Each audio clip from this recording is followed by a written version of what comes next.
Hello everyone. Today we are going to learn about Kirchhoff law. Before proceeding further, it is essential to understand the necessity of this law. We are already familiar with the fundamental law of electrical network, that is Ohm's law.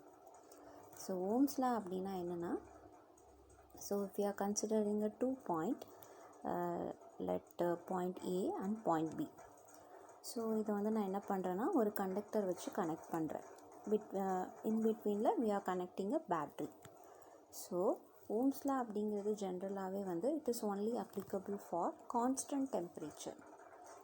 So ஒரு large application நம்ம பார்க்கும்போது Ohm's law வந்து applicable ஆகாது.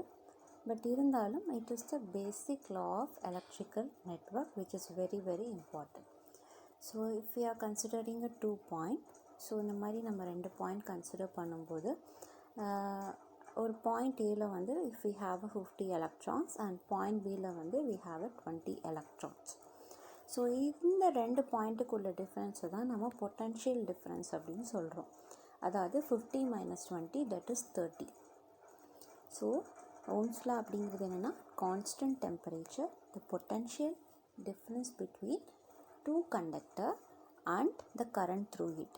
So இந்த 2 பாயிண்ட்டை வந்து நம்ம ஒரு பேட்ரி வச்சு ஒரு கண்டக்டர் மூலயமா, ஒரு காப்பர் வயர் மூலயமா நம்ம கனெக்ட் பண்ணோன்னா அதில் வந்து நம்மளுக்கு ஒரு க்ளோஸ்டு பாத்தாக இருக்கும்போது கரண்ட் ஃப்ளோ இருக்கும். ஸோ அதை தான் வந்து கரண்ட் த்ரூ இட்னு சொல்கிறோம். So at constant temperature the potential difference between 2 ends of the conductor and the current through it is constant. அதாவது R is equal to V divided by I. Resistance which is equal to voltage divided by current. It is only applicable for constant temperature. But இந்த லா வச்சு மட்டும் நம்ம ஒரு complex நெட்வொர்க்கை வந்து analyse பண்ண முடியாது. ஸோ அதுக்காக தான் நம்ம கிர்ச்சாஃப்ஸ் லா வந்து பார்க்க போகிறோம்.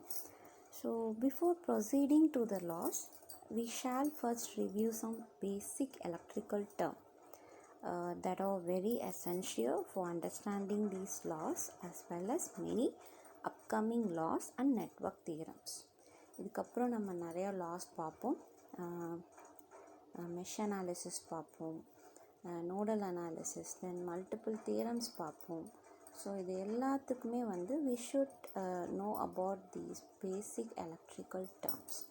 ஸோ இது என்னன்னு சொல்லி நம்ம ஒன் பை ஒன்னாக பார்க்கலாம். So let's consider this network. So இந்த நெட்வொர்க் பார்த்தோன்னா இதில் வந்து we have one voltage source that is V1 and one current source that is I1, and we have 4 resistance that is R1, R2, R3, R4. Okay, so இதை வந்து நான் என்ன பண்ணியிருக்கேன்னா name பண்ணியிருக்கேன். அதாவது ஒவ்வொரு எலமெண்ட்டுக்கும் உள்ள பாயிண்ட்டை வந்து நடுவில் உள்ள பாயிண்ட்டை வந்து நான் நேம் பண்ணியிருக்கேன். That is A, B, C, D, E, F and G. Okay, so first நம்ம பார்க்க போகிறது என்னென்னா நோட்ஸ். நோட்ஸ் அப்படிங்கிறது என்னென்னா, it is a connection point between 2 or more element. So இப்போ நம்ம பாயிண்ட் A வந்து கன்சிடர் பண்ணோன்னா, இந்த பாயிண்ட் Aல வந்து we have a element R1 and we have a element R2. So 2 element வந்து நம்மளுக்கு இருக்குது. ஸோ பாயிண்ட் A அப்படிங்கிறது வந்து என்னென்னா, இது it is considered as a node. Okay, so point Aல we have element R1 and R2. So point A is a node. So similarly point B consider பண்ணோன்னா we have R2, R3 அப்படிங்கிற 2 element இருக்குது. தென் I1 அப்படிங்கிற சோர்ஸும் இருக்குது. So 2 or more elements இல்லையா, so இதில் வந்து நம்மளுக்கு 3 elements இருக்குது.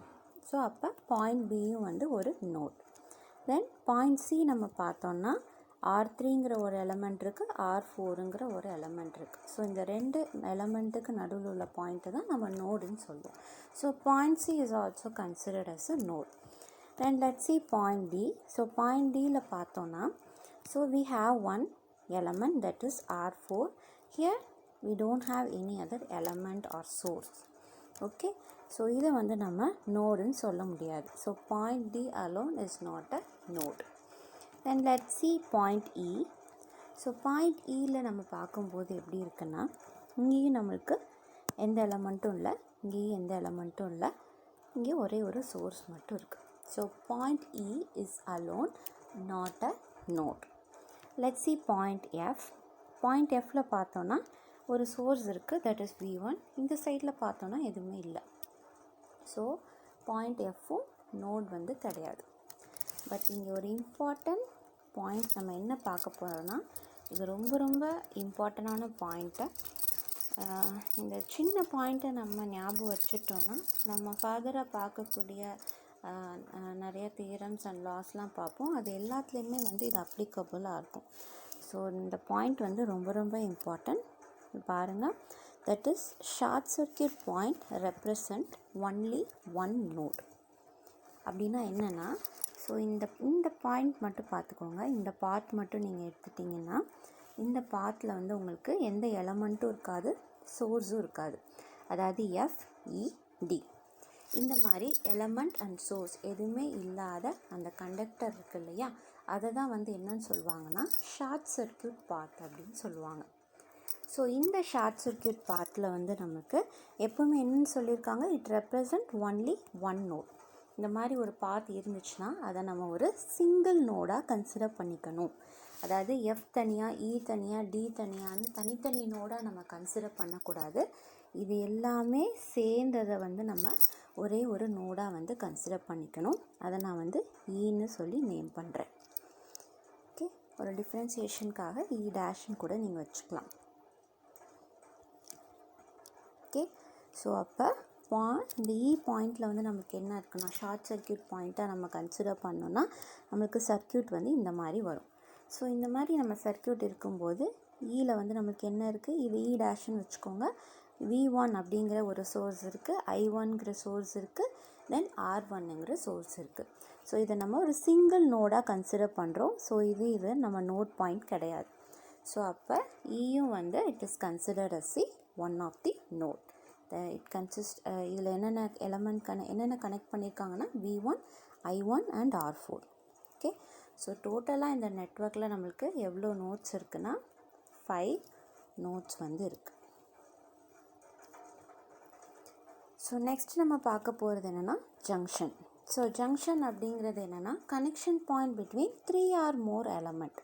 நோடுக்கும் ஜங்ஷனுக்கும் உள்ள டிஃப்ரென்ஸ் பார்த்தோன்னா, நோடு அப்படிங்கிறது 2 ஆர் மோர் எலமெண்ட்டாக இருக்கும், ஜங்ஷன் அப்படிங்கிறது 3 ஆர் மோர் எலமெண்ட்டாக இருக்கும். ஸோ நம்ம ப்ரீவியஸாக பார்த்துருக்கோம் இல்லையா, 5 நோட்ஸ் நம்ம பார்த்துருக்கோம். அதை நம்ம பார்த்தாலே தெரியும் அதில் எங்கெங்கெல்லாம் நம்மளுக்கு 3 எலமெண்ட்ஸ் இருக்கோ. ஏல பார்த்தோன்னா 2 எலமெண்ட் தான் இருக்குது. பாயிண்ட் பியில் வந்து 3 இருக்குது, R2, R3, I1. ஸோ அப்போ பிங்கிறது ஒரு ஜங்ஷன். அதே மாதிரி சி வந்து 2 எலமெண்ட் தான் இருக்குது. ஈயில் வந்து நம்மளுக்கு 3 எலமெண்ட் இருக்குது, V1, I1, R4. So E is also a junction. தென் ஜியில் பார்க்கும்போது R1, V1 2 எலமெண்ட் தான் இருக்குது. ஸோ அப்போ ஜங்ஷன் அப்படின்னா என்னென்னா மினிமம் வந்து நம்மளுக்கு 3 எலமெண்ட் இல்லைன்னா சோர்ஸ் வந்து இருக்கணும். அதை தான் வந்து நம்ம என்னன்னு சொல்கிறோம், ஜங்ஷன் அப்படின்னு சொல்கிறோம். ஓகே, ஸோ இந்த நோட்ஸ் அண்ட் ஜங்ஷன்லேருந்து we have 2 statement. So this is very very important. So இது என்னென்னா, all junction are nodes but all nodes are not junction. அதாவது நம்ம இப்போ ஜங்ஷன் கன்சிடர் பண்ணோம் இல்லையா, B and D, it is also considered as a node but all nodes are not junction. இந்த point வந்து ரொம்ப ரொம்ப இம்பார்ட்டன்ட்.